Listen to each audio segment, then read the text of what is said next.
సుందరాకాండ పారాయణం ఎవ్వరైనా చేయొచ్చు. దానికి పెద్ద నియమనిష్టలు కానీ ఒకటంటే మీకు ఒక్కటి చెప్తున్నా, మళ్ళా మీకు కార్యసిద్ధ భక్తిగా చదువుకోవడం.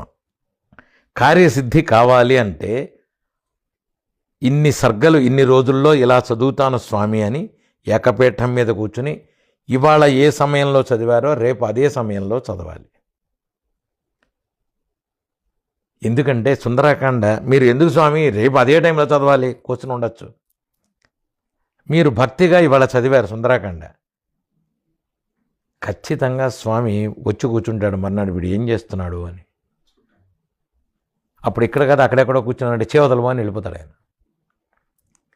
మీరు వచ్చాడో రాలేదో మీకు తెలియాలి అంటే నేను చాలామందికి చెప్తున్నా, నేను చెప్పిన వాళ్ళలో చాలామంది సుందరాకాండ చదివిన తర్వాత అసలు ఏమండి మా ఏరియాలో కోతులు రావండి, ఏమిటో ఇంటికి వచ్చి కోతి వచ్చి మొత్తం తినేసి, మొన్న మల్కాజ్గిరిలో ఎవరో ఒక ఆవిడ ఇంట్లో బ్రెడ్ తినేసింది, వచ్చి వెనకాల నుంచి వచ్చింది. ఆవిడకి ఏముందో ఇంట్లో ఏం లేదు, ఇంట్లో అరటిపళ్ళు కూడా లేవు, ఆవిడ బ్రెడ్ పెట్టింది, 3 బ్రెడ్ ముక్కలు తిని వెళ్ళిపోయాడు ఆయన. ఏడ్చుకుంటూ వచ్చి స్వామి వచ్చారండి అంది. వస్తాడాయన, డౌట్ లేదు. మీరు ఎప్పుడైనా లెక్కేసుకోండి, ఎక్కడైనా చేయండి. మీరు సిన్సియర్గా చేసిన తర్వాత భగవంతుడి రూపంలో వస్తాడు, ప్రసాదమైనా అందిస్తాడు మీకు.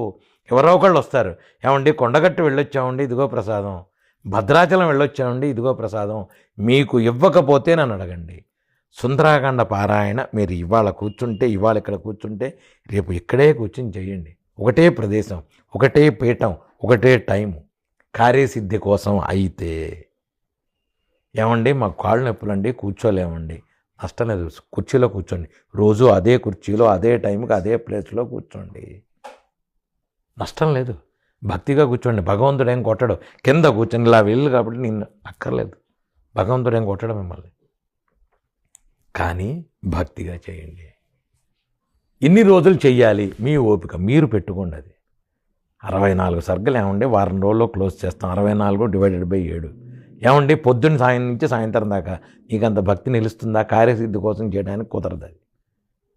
అందుకని ఏం చేయాలంటే 64 రోజులు ఒక 30 రోజులు 41 రోజులు సుందరాకాండ, లేదా వారం రోజులు 10 రోజులు 11 రోజులు చేసుకోండి. తెల్లారుజామున నన్ను అడిగితే మీరు ఎప్పుడు చేయమంటారు అంటే శుభ్రంగా తెల్లారుజామున 4-4:30కి తెలిస్తే అప్పుడు ఈ వంకాయలు బెండకాయలు ఈ మధ్య ఏంటంటే ఇవన్నీ ఎక్కువైపోతున్నాయి. వాడికి సంబంధం లేకపోయినా స్పీకర్లు పెట్టి పాత ఇనప సామాన్లు కొంటాం అంటే వాడు పొద్దున్నే మైకు పెట్టి ఇవన్నీ మనకు చెవులోకి రాకుండా ఉండాలి అంటే మనం ఉన్న ప్రస్తుత పరిస్థితుల్లో అపార్ట్మెంట్స్లో అవన్నీ వినపడతాయి మనకి. అందుకని ఏం చేయాలంటే తెల్లారుజామున లేచి 4 ప్రదోషంలో బ్రహ్మముహూర్తంలో చేసేసుకుంటే 4 నుంచి 5:30 మీకు ఏ ప్రాబ్లం ఉండదు. ఎవడో మాట్లాడు, ఇంట్లో పొద్దున్నే పేపరు పాలు గోల తోటకూర బెండకాయ ఇవన్నీ రావు మీకు చప్పుళ్ళు. ప్రశాంతంగా కూర్చుని చేసుకోండి. మీకు లేదండి మాకు సుందరాకాండ మేము కార్యసిద్ధి కాదు జనరల్గా, మీరు హాయిగా ఏ టైంలో సాయంత్రం పూట చక్కగా స్నానం చేసి స్వామివారికి అగరత్తి వెళ్ళి కూర్చొని సుందరాకాండ చదువుకోండి, ఎటువంటి ఇబ్బంది లేదు. విధి విధానాలు ఏమిటి? విధి విధానాల్లో ఇంతే చెప్తున్నాను. 2 అరటిపళ్ళు నైవేద్యం పెట్టండి, 2 అరటిపళ్ళు నైవేద్యం పెట్టండి. చివరికి అయిన తర్వాత ఎవరో ఒక దగ్గర ఉన్న గురువుకో బ్రాహ్మణుకో కార్యసిద్ధి అయితే ఇలా సుందరాకాండ పారాయణ 40 రోజులు చేసేవాళ్ళు మన దేశంలో బయట దేశాల్లో కొన్ని వేల మంది ఉన్నారు. ఏమీ లేకపోయినా ఊరికనే సుందరాకాండ చేసుకోవడం మాకు ఇష్టం ఉండి చేసుకోవడం. ఏమంటే కార్యసిద్ధి అవుతుందా? ఖచ్చితంగా అవుతుంది. మీకు దాంట్లో ఆయన చూపించేస్తాడు, మీకు సుందరాకాండలో భగవంతుడు చూపించేస్తాడు, మీకు దాంట్లో ఉన్న మార్గంలో మీకు అది చదువుతుంటేనే మీకు తెలిసిపోతుంది సుందరకాండం. ఏమండి మేము పద్యం చదవలేము, మాకు ఆ సంస్కృతం అర్థం కాదు, వచనం చదువుకోండి. సుందరకాండ వచనం ఉందిగా, వచనం చదువుకోండి హాయిగా.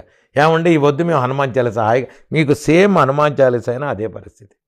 11 సార్లు కంటే ఎక్కువ చదవద్దు, 11 సార్లు చదువుకోండి. 108 సార్లు చదవాలంటే విధి విధానాలతో మీరు పూజా కార్యక్రమంగా చదువుకోండి, చేసుకోండి, తప్పులేమండి. 108 సార్లు చేసాం, 108 సార్లు చేసిన తర్వాత భార్యాభర్త కొట్టుకుంటారు మీరు సరిగ్గా నైవేద్యం పెట్టకపోతే. అది కూడా చెప్పేస్తున్నాను నేను. ఇంట్లో కలతలు గోళ్ళు గొడవలు ఇవన్నీ వస్తాయి. ఎందుకంటే స్వామివారి ప్రత్యక్షం అయ్యాక మీకు చాలా ఏమిటండి ప్రత్యక్షం అంటే ఇలా వచ్చి కూర్చొని కాదేసి కూర్చోడు ఆయన. అలా వచ్చి వెళ్ళినా సరే ఆయన వచ్చి చూస్తాడు, ఏమీ లేదు, విడిపోతాడు ఆయన. ఏమండి వస్తాడా? ఖచ్చితంగా వస్తాడు, ఖచ్చితంగా వస్తాడు. స్వామివారు రాకపోవడం అనేది ఉండదు, ఖచ్చితంగా వస్తాడు. నేను హోమం చేస్తే ఖచ్చితంగా ప్రతి నెల స్వామివారి హోమంలో మీకు క్లియర్గా కనబడతాడు. స్వామివారు రాకపోవడం అనేది జరగదు. మీరు మంజుసూక్త హోమం చేస్తే హోమంలో స్వామివారు కనబడతారు, మీకు అందులో డౌట్ లేదు. నేను హనుమాన్ చాలీస చేసిన తర్వాత ఆంజనేయ స్వామిని తీసిన తర్వాత ఆంజనేయ స్వామి బొమ్మ గోడ మీద ఉంది. మొన్న అక్కడ మనం బంజారా హిల్స్లోనే ఎక్కడో నేను ఒక చోట హనుమాన్ చాలీస చేస్తే, నేను హనుమాన్ చాలీస చేస్తా, మూలమంత్రంతో చేస్తా, ఇంటికి వెళ్ళి హనుమాన్ చాలీస చేస్తా, ఎవరన్నా పిలిస్తే హనుమాన్ చాలీస మూలమంత్రంతో చేస్తా. చేసిన తర్వాత వాళ్ళ ఇంట్లో సత్ఫలితాలే కలుగుతాయి. నేను ఎందుకంటే ఇది దర్శనం, ఇది నిదర్శనం. స్వామివారు వస్తారు. మీరు సుందరాకాండ చేయండి, హనుమాన్ చాలీస పారాయణ చేయండి, ఈ విధానాలతో చేయండి, ఖచ్చితంగా స్వామివారు కరుణిస్తారు.